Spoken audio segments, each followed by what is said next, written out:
Good morning friends, स्वागत है आपका अपने चैनल द स्मार्ट ज्ञान अड्डा में। जी हाँ फ्रेंड, नियोजित शिक्षकों की जो उम्मीदें थी बिल्कुल उसको करारा झटका लगा है। नियोजित शिक्षकों की वरीयता समाप्त हो जाएगी।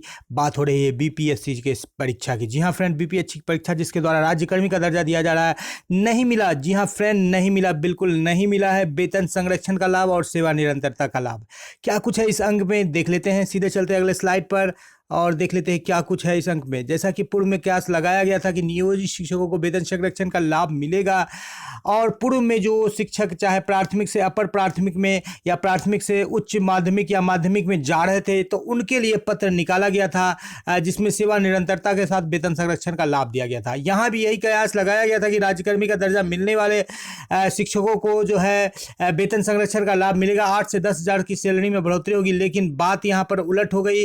नियोजित शिक्षकों को ये जो पत्र निकला था कि सेवा वेतन नियोजित शिक्षकों को वेतन संरक्षण का लाभ मिलेगा, अंतिम निर्णय जल्द लिए जाने के आसार है। फिलहाल डिस्कशन पर जो ये बीपीएससी से हो रही थी लिखित परीक्षा, जो यहाँ पर बीपीएससी से द्वारा हो रही थी, जिस पर कि निर्णय लिया गया और इसको बिल्कुल कुछ इस पर डिस्कस हुआ, लेकिन इस पर बिल्कुल कोई भी बेनिफिट, कोई भी वेटेज नहीं दिया गया नियोजित शिक्षकों। कहने का तात्पर्य है कि नियोजित शिक्षकों को वेतन संरक्षण और सेवा निरंतरता का लाभ नहीं मिलेगा। आज भी नियोजित शिक्षक जो 25,000 में ही 1 to 5 के शिक्षक ज्वाइन करेंगे, जिनका वेतन 29,500 है, जो ज्वाइनिंग होते होते हो सकता है 30-31 हज़ार हो जाए। जी हाँ फ्रेंड, तो उनको लगभग 5 से 8 हज़ार जहाँ पर सैलरी में बढ़ोतरी हो रही थी, अब 5 से 8 हज़ार सैलरी में कमी होगी। जी हाँ फ्रेंड, माध्यमिक शिक्षा संघ लगातार जो है नेतृत्व कर रही है और मोर्चा संभाले हुई है और सरकार के लिए वार्ता के लिए अनुरोध किया है। और इतना ही नहीं, सरकार को बिल्कुल जो परीक्षा है उसको आत्मघाती बताया है कि ये परीक्षा देकर के जहां पर नियोजित शिक्षकों को वेतन संरक्षण का लाभ नहीं मिल रहा है, सेवा निरंतरता का लाभ नहीं मिल रहा है, अब 20 साल की उनकी वरीयता समाप्त हो जा रही है। पूर्व में जो है माध्यमिक शिक्षकों को वरीयता दिया गया था, उस बाबत जो है पत्र निकाला गया था कि जो अगले उच्च स्तर में जाएंगे, उच्च माध्यमिक में जाएंगे, उनको वरीयता दिया जाएगा। अपने नियोजन इकाई से एनओसी लेना है और सब जगह उनको जो है इत्तला कर देनी है इस बात की। लेकिन यहाँ पर बीपीएससी से जो बहाल हुए शिक्षक, उनको इस पर बिल्कुल विचार नहीं किया गया। इस संबंध में कोई भी उल्लेख नहीं किया गया है नियमावली में। प्राथमिक से उच्च प्राथमिक के लिए भी पत्र निकाला गया था, उनको वेतन संरक्षण और सेवा निरंतरता का लाभ मिला था। और जो पुरानी नियमावली भी थी वहां पर भी जो है पूर्व से कार्यरत नियोजित शिक्षकों को सेवा निरंतरता का लाभ देते हुए वेतन संरक्षण का लाभ देने की बात कही गई थी।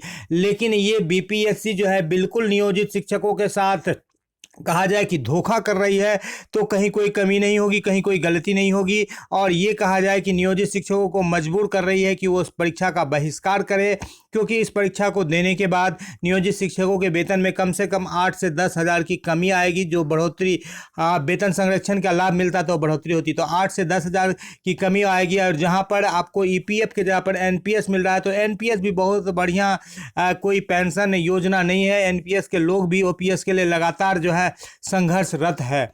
तो ले देकर के बात यही हो रहा है कि नियोजित शिक्षकों के साथ एक बड़ा धोखा हुआ है और अब तक उस धोखा को सुधारा नहीं जा रहा है। भले ही शिक्षक संघर्ष समन्वय समिति या बिहार शिक्षक मोर्चा या घटक दल के लोग हैं, चाहे सीपीआई-एमएल, चाहे संदीप सौरभ हो, कई तरह से जो चौतरफा प्रयास किया जा रहा है, लेकिन अब तक जो है ढाक के 3 पाथ रिजल्ट फीसर यानी शून्य हुआ है। और बीपीएससी परीक्षा नियोजित शिक्षकों के लिए सिर्फ और सिर्फ एक आत्मघाती कदम रह गई है। जैसा कि माध्यमिक शिक्षक संघ के द्वारा बताया जा रहा है, बिल्कुल ये परीक्षा एक आत्मघाती कदम रह गई है। और इस परीक्षा को देने वाले जो है नियोजित शिक्षक अपने पैर पर खुद कुल्हाड़ी मारेंगे, क्योंकि उनका ना तो वेतन बढ़ेगा, ना तो उनको सेवा निरंतरता का लाभ मिलेगा। जो 2003 के शिक्षक हैं, मान लीजिए 2003 के शिक्षक 2023 में पास करते हैं बीपीएससी की परीक्षा और 2024 में वो ज्वाइन करते हैं, तो 2024 यानी कि 21 साल की जो उनकी वरीयता है वो बिल्कुल समाप्त हो जाती है, जीरो पर चला जाता है। इस 21 साल के वरीयता में उसको स्नातक ग्रेड में प्रमोशन, स्नातक ग्रेड के शिक्षकों को प्रधानाध्यापक ग्रेड में प्रमोशन, साथ ही साथ पुराने नियमावली के अनुसार एमएससीपी वगैरह का लाभ मिलना है। यदि ग्रेजुएटी ले पाते हैं तो उनका भी लाभ मिलना है। तो ये सारे लाभ समाप्त हो जाएंगे। ऐसी स्थिति में बिल्कुल ये आत्मघाती ही कदम होगा। और यदि ये नियोजित शिक्षक परीक्षा देना चाहते हैं तो उन्हें हर हाल में आंदोलन करके कम से कम वेतन संरक्षण और सेवा निरंतरता का लाभ लेने में ही बिल्कुल भलाई है। अन्यथा की स्थिति में ये जो है परीक्षा नियोजित शिक्षकों के लिए बिल्कुल एक दिखावा बन करके रह जाएगी। और बीपीएससी और बिहार सरकार जो है नियोजित शिक्षकों को लगातार ठगने का काम कर रही है। उस ठगने के सिलसिला में ये भी एक बहुत बड़ा जो है महाठग जो है काम होगा नियोजित शिक्षकों के साथ। जी हाँ फ्रेंड, वीडियो पसंद आ रहा तो लाइक कर दे, चैनल पर नया है या अब तक सब्सक्राइब नहीं किया तो सब्सक्राइब कर ले।